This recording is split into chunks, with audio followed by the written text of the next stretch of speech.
on m'a demandé comment définir un take profit et un stop loss sur TradingView. Alors je vais commencer par expliquer comment le définir en points, puis après en pourcents. Premièrement, on voit qu'il y a une stratégie simple, 2 moyennes mobiles, 2 croisements de moyennes mobiles. Voilà.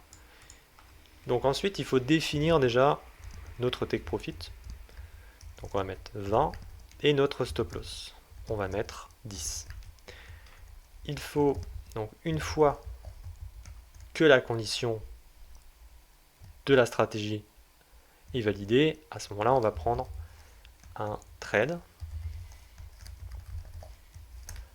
avec un ID long ID et une direction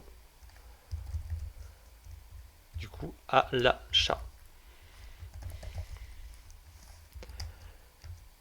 Là, donc le script va se lire. Si la condition longue est remplie et validée, alors à ce moment-là, un trade est lancé après le script, une fois que le script est terminé. Donc du coup, on met, si la position a été lancée, les positions totales est supérieure à 0, parce que c'est 1 en fait. Donc du coup, on met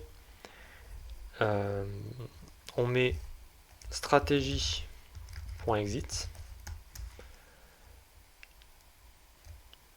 on met l'ID de la fermeture, on vise le long ID,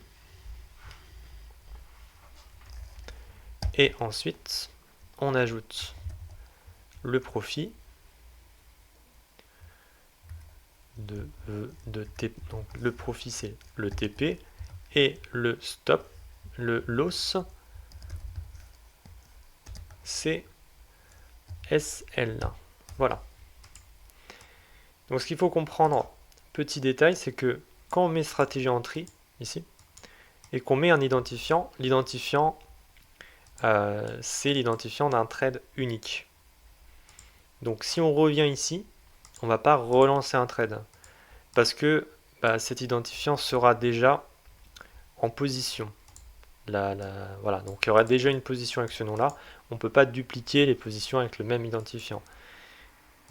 Du coup, là, on va viser précisément ce trade-là, donc cette position-là.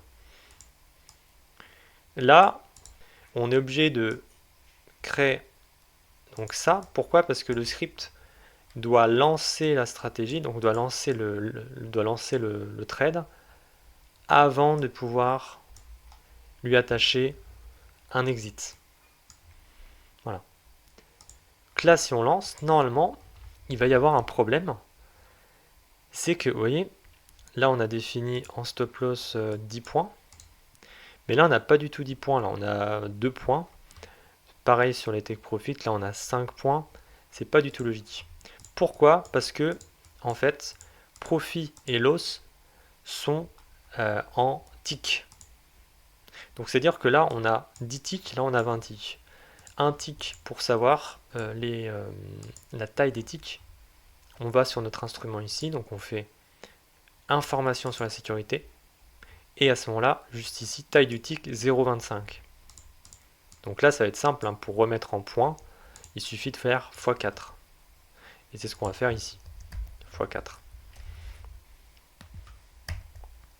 Voilà.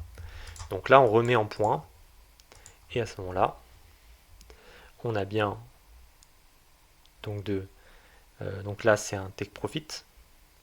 On a bien 20, comme on avait dit, 20 points.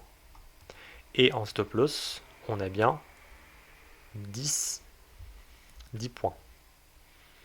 Et ça, c'est voilà, ça c'est bon. Maintenant, pour mettre en pourcent, on va définir plutôt 1%. 2 et 1%. Et ensuite, ça on ne touche pas. La condition voilà, de longue, on rentre en position quand la condition des deux moyennes mobiles se croise. Donc ça c'est bon. Là, on va pas toucher non plus. Il faut toujours attendre que le script se termine, lance la position pour ensuite revenir ici et attacher l'exit à du coup le trade lancé. Ça non plus, ça non plus. C'est là où ça va se modifier.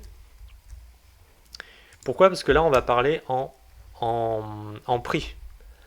Là, on va mettre on va mettre notre take profit et notre stop loss à un prix précis. Donc, limite et stop. Comment faire avec des pourcents? Il faut, donc on va mettre TP price est égal à stratégie point average position average price. Donc là, on va faire, en fait, on va voir la moyenne des entrées de position.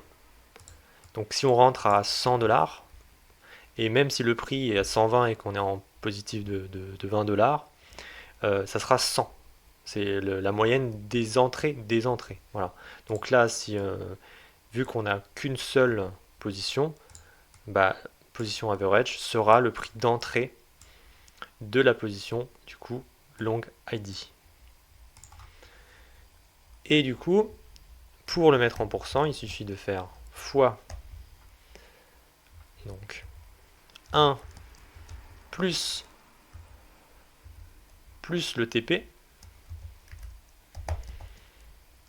mais il faut le mettre, donc il faut diviser par 100 pour le mettre pour le multiplier. 1 c'est pour que ça fasse 1,002 et permettre de multiplier le prix d'entrée par ça. Voilà. Et là, ça nous donnera effectivement 2%, donc ça va nous donner ici le prix d'entrée plus 2%. Et c'est exactement pareil pour le stop loss. On va même copier-coller ici. Et on va par contre mettre moins, parce qu'on est sur un achat, donc le stop loss est en dessous. Et on va mettre stop loss. Donc à ce moment-là, on met TP price. Et en stop, on met SL price. Voilà. Et là, on va essayer. Donc là, c'est simplement que voilà, là le prix est en, donc le trade en fait est en cours. C'est pour ça que c'est pas un prix c'est pas un trade clôturé, mais on voit bien que les stop loss sont à moins 1%, les take profit sont à plus 2%, donc tout est normal. Si vous êtes intéressé par le trading algorithmique et que vous voulez en savoir plus, alors n'hésitez pas à vous abonner et à très vite.